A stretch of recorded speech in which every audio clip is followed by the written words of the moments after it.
We got some major legal developments, and the one thing they have in common is they're putting workers' rights in jeopardy. And you may have seen this in the Times. It did an exhaustive investigative piece on how companies are increasingly using arbitration to get the upper hand. Paper saying in part that over the last 10 years, thousands of businesses across the country have used arbitration to create an alternative system of justice where rules tend to favor businesses, and judges and juries, they have been replaced altogether by arbitrators. Now, a case before the Supreme Court right now could also impact workers' ability to file class action lawsuits. Thousands of workers in an Iowa Tyson's food plant, they wanted to band together to sue over a dispute regarding overtime pay.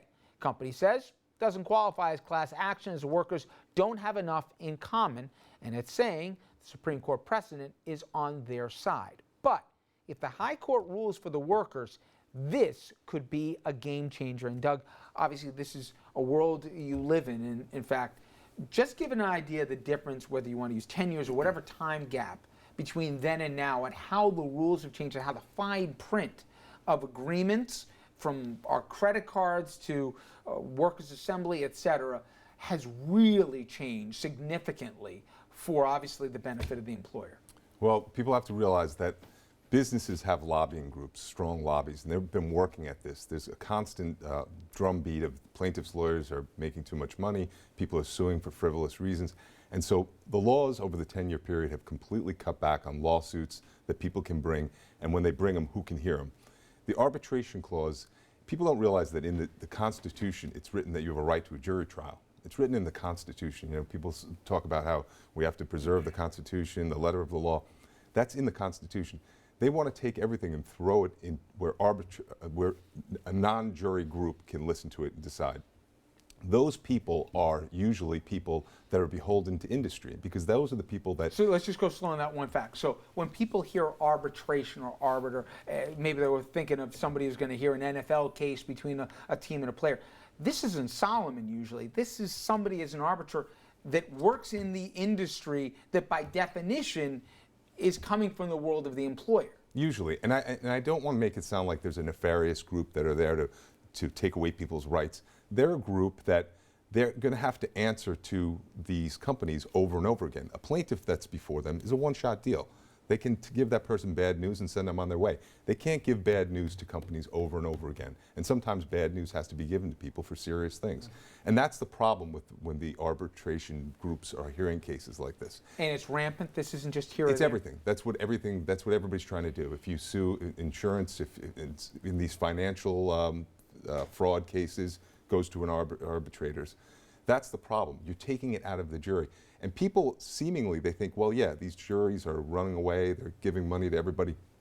But the reality is you're taking it away from the people. The people can't decide the case anymore. And that's actually written in the Constitution. And you know, Brad, for those who follow the Time series, you always think, hey, I got a credit card. Some guy all of a sudden racks up a bill that I didn't do here, and my bill's this. I'm going to have course of justice. I can go and I can have it heard. But if you don't read the fine print on page 4 of your credit card deal, right, you don't realize they're going to decide who's going to decide. You don't have... And where it's going to be decided. Where it's going to be held and all the rest. The rules have totally changed in recent years. Yeah, but on the other hand, with the arbitration part of it is, we don't have enough courts. The backlog of cases are just so far. I mean, when we talk about justice, justice delayed is justice denied. And that's what we have, unfortunately, in the United States, in particular here in New York.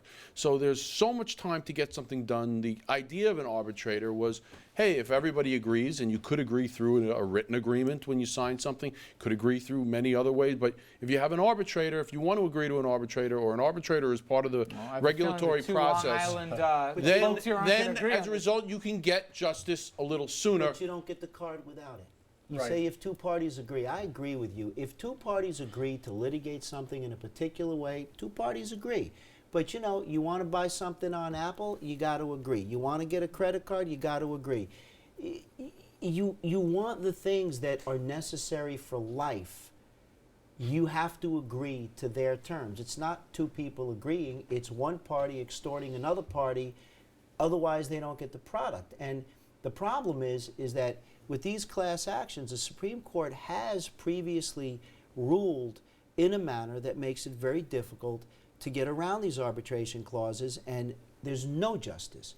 Because the people who get ripped off by Sprint for $50, or by, that was I think the case, or a telephone company or whatever, you know, and they do it to 1 million people, they're making $1 billion on it, but it costs too much in time and money for the little litigant to go after them. Whereas a class action, that has teeth. You know, just for me, coming back to the idea of the class action, just think it's West Virginia now, and I'm making up a story. And workers are, my God, you got us in these unsafe environments in these mines. All of a sudden, an arbiter's going to hear this? Now, imagine it's 12 West Virginians whose families and everyone else knows what's going on here. What do you think there's a better chance that there's going to be a different verdict between 12 people of their peers versus an arbiter who works in the mining industry, and there's 3 or 4 big ones across?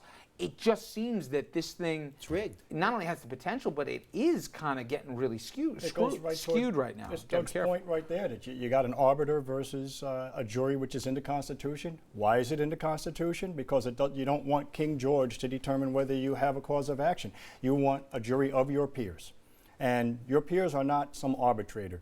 And again, yes, and to Jim's point, you know, there is no real agreement if the only agreement is I agree. And if you don't agree, you're the only person in America without a cell phone. Pretty soon you'll be the only person with no running water because you didn't hit I agree, so the water's not going to come out. There's something appealing to not having a cell phone, at least for a week. Just for a week. You'd be the happiest By the way, man we'll alive. see Jimmy next week. We'll see Jimmy with a can and a string. All right, coming up next, the sexting scandal that got even the police baffled as to how to handle it. If you ever want to know a story about technology outpacing the law, you're going to hear it after this.